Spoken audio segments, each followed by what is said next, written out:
Hello, we are the Photographic Sciences Capstone class of 2024, and we're excited to present the Thermal Threat Detector. This is a project that we've been working on all year long, and it is capable of entering a room, detecting threats, and returning images to an operator. So when thinking about how to go about our project, we had to come up with some requirements. One being that it needs to have a 180-degree camera, and we're doing this by using 3 FLIR thermal cameras.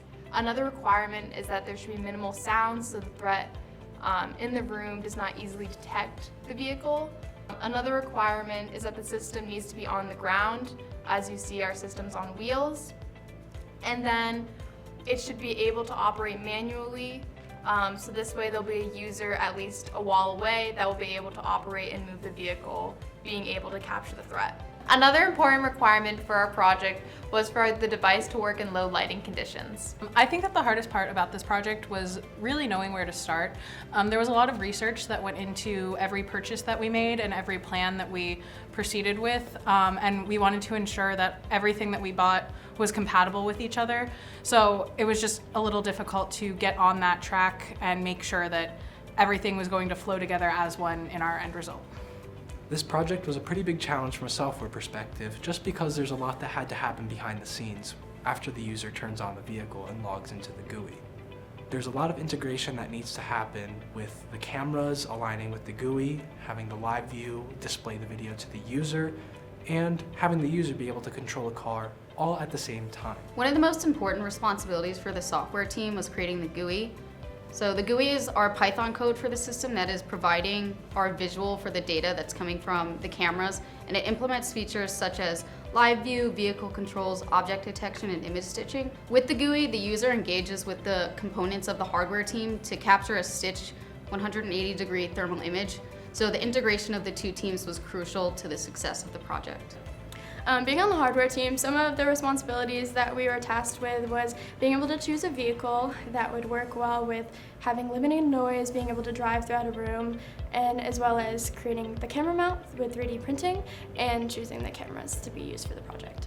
Working on the 3D camera mount, I used Fusion 360 to create a 3D model that would be able to take the 3 cameras of 95-degree field of view and be able to create a 180-degree hemisphere. This was definitely a challenge using a new software like that, and had to come across a few obstacles, but we were able to create 3 different prototypes and now our final camera mount as well.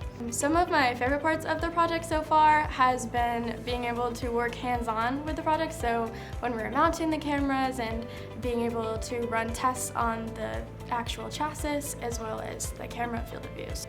Hardware was responsible for a variety of testing. In order for the hardware to work seamlessly together, we tested and revised our plan for battery efficiency, tested LiDAR and controlling of the vehicle autonomously, and tested camera field of view for changes to our mount. The Photographic Sciences program is a very tight-knit community, and through this project we were really able to collaborate and inquire with each other to really develop the best product that we can.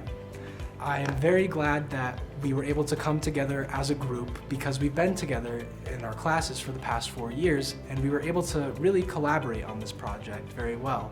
We all know how to play to each other's strengths and weaknesses, and our knowledge gaps overlap with each other's perfectly. What we've been doing this semester is working with a group project. Whenever we have any problems that come up, we need to find somebody to help us solve the problem. Maybe they'll think of a different way or think of a different strategy to make it work. We check in with the various teams that we're working with and seeing how the project's going. We've been working on this project for the entire year, and it's kind of bittersweet to be closing out our last 4 years together as a team, but we're really excited to show you our final product at Imagine Our IT.